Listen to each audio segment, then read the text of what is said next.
Hello beautiful people, I'm Vlad from Synaptic Schism, and this is the first video where I'll be showing how I mixed my latest song, John Doe Redux. The objective of this is to share what I learned while mixing a symphonic metal kind of song with some hybrid elements. So to do this, I will be using exclusively, or almost exclusively, stock plugins. The objective here is to discuss the mix and not get too much into that this plugin must be used because of this and or because of that. Because in the end, I think that the tools that are in the DAWs usually are good enough, but we are a little bit too obsessed with plugins. So I will be using stock plugins with two exceptions, which are these amped plugins. These are amp simulation plugins because I am not a big fan of Empire. I will be using Empire for clean tones, but for distorted tones, I will be using amped plugins, and these two are free, so you can use them. What I want to show you next is how this is set up. So we have all of these tracks. We have more, but all of these tracks are going directly to the output, which is the channel that sends sound to the sound card. And we don't want it like this because we would need to process each of the tracks on their own. What we want to do is to route all of the tracks to a bus that is specific for that kind of track. So all of the drum parts to drums, the bass to bass, the rhythm guitars. Well, in this case, they are distorted guitars going here, clean guitars, strings, and hybrid, which will allow us then to route this to a mix bus where we will be doing most of the bus processing, then to a master bus, and then this master bus is the one that is sending to the output. This will also allow us to send specific buses to specific reverbs. So everything but the hybrid bus will be sending to the room reverb, which is kind of a glue reverb kind of thing. And strings and hybrid will be sending later on to a stage reverb. So in this video, I will be setting up all of these things and share some other ideas about this whole preparation phase, let's say. So one more thing that I'll be discussing as we move forward is that in my mind, the instruments are positioned in a specific way in a virtual stage, let's say. So if the audience was here looking to a band / orchestra playing, all of these things would be on the left. So the solo violin 1, the guitars that are double tracked would be the left guitars that are double tracked will be on the left.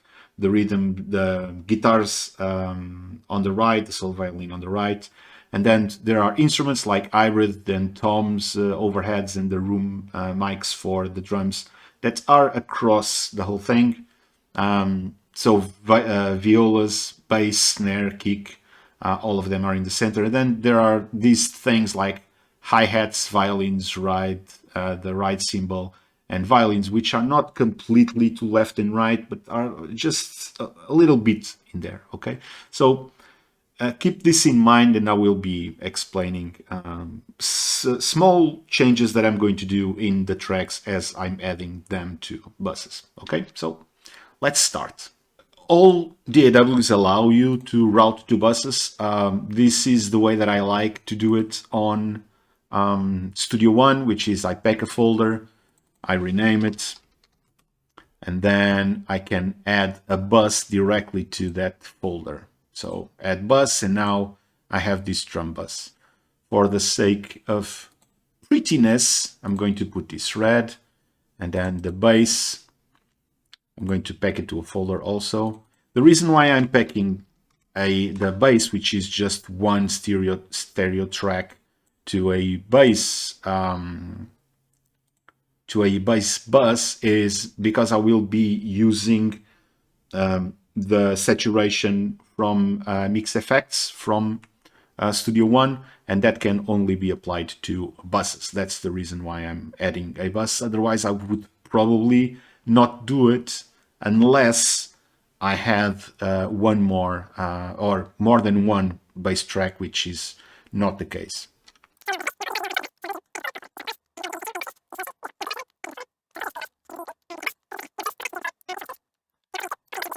And now, as you can see here, I have brass and woodwinds, which technically should have their own bus channel, but these are hybrid instruments. They are already like heavily mangled, let's say. I'm pretty sure that, for instance, the woodwinds, we will just not recognize the woodwinds as woodwinds. So I'm going to pack, because all of these instruments are hybrid, and I'm going to add them to a bus channel 2, which is going to be this blue, I believe. Yes. So now everything is specced and it's tidy. As you can see, all of these things, all of the tracks are in their respective folders, and all of the folders are now routed or represent a bus. Okay. If we go to the mixer, it looks like this. We don't need the color wheel anymore. Just need to put this in a way that I can access this on top. I just want to navigate the song doing this. And now we have all of the tracks. So this is a bus for the drums with all of the drum parts, and the same for bass, distorted guitars, clean guitars, strings, and hybrid instruments. Okay, so if I play back this now, the result is exactly the same. So all of the instruments are going to their buses, but the buses are going to the output, which is this, the representation of the sound card, let's say.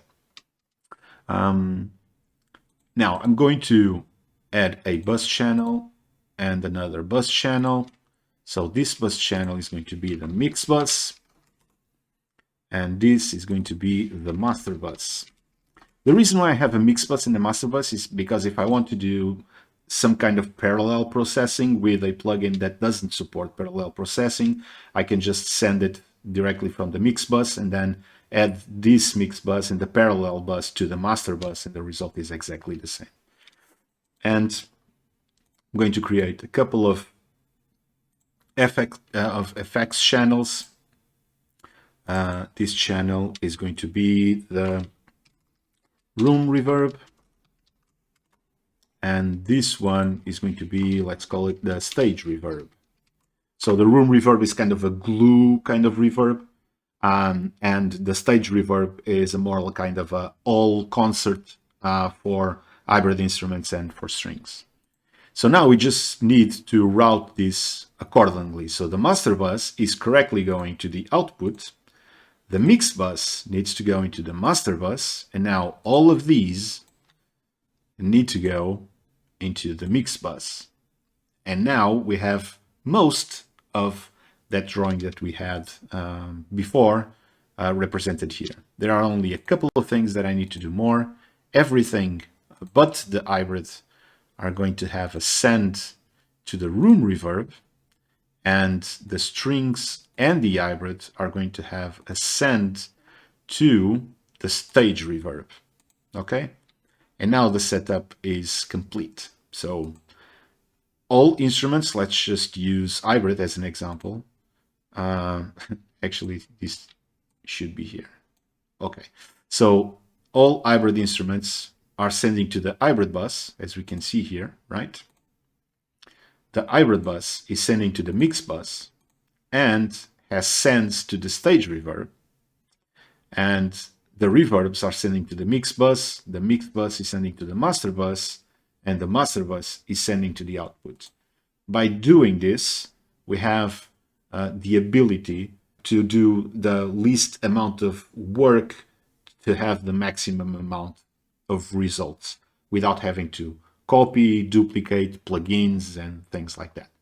Now, there's only a couple more things that I need to change. So I'm going to close the hybrid here. So this shaker, all of these tracks, with the exception of the shaker, are from the same drum VST. This shaker, however, is from a percussion library. So I'm going to put it approximately where the hi-hats are playing. And the reason for that is that I use this shaker actually as a hi-hat. So this needs to emulate the hi-hats. All others were already recorded with the instruments in their right places. They are stereo tracks and they are pointing to the right places in the soundstage as far as drums are concerned. The other ones are the distorted guitars. So I have the left ones going to the left, the right ones going to the right. The FX is going to stay where it is, but the left is going to the left, the right is going to the right. Now, the clean guitars have exactly the same thing. Clean guitars going to the left, clean guitars left going to the left, clean guitar right going to the right. And the strings, we have the solo violin going to the left, the solo violin 2 going to the right, and the violin 2 is actually the same instrument as the violin 1, but we want it in, and the violins are already correctly positioned in the stage. So what I want, so we have both violins like in the left side of the stage, and I want to put the second violins on the right side of the stage. So to do that, I'm going to use a mix tool. Sorry, not a mix tool. It's a dual pan. And in the dual pan, I'm going to show you right here, I'm going to link it, and then I'm going to put the width at minus 100%. This effectively swaps the left and right channel, and now effectively the violins 2 is behaving as it was in the right side, in the same place where it would be on the left side. Now that I've sorted all of this, we are very, very close to be ready to start mixing. There's only one problem. If I play this, let's put it here in the chorus. You can see that it's clipping pretty badly, okay? Because none of this is treated. So what we need to do is, and what I often do, I pick all of the group buses and the effects channels, and I'm going to lower them by 6 dB. And hopefully, usually this works, so hopefully I will not be clipping anymore. Aha. So what I want to have, so this is for K minus 20 right now. When I'm mixing, I want to have, with K minus 20, I want to be hitting this 0 here. So let's just loop this. And now what I'll be doing is I will be lowering the input of the mix bus, okay, until I get that 0 there.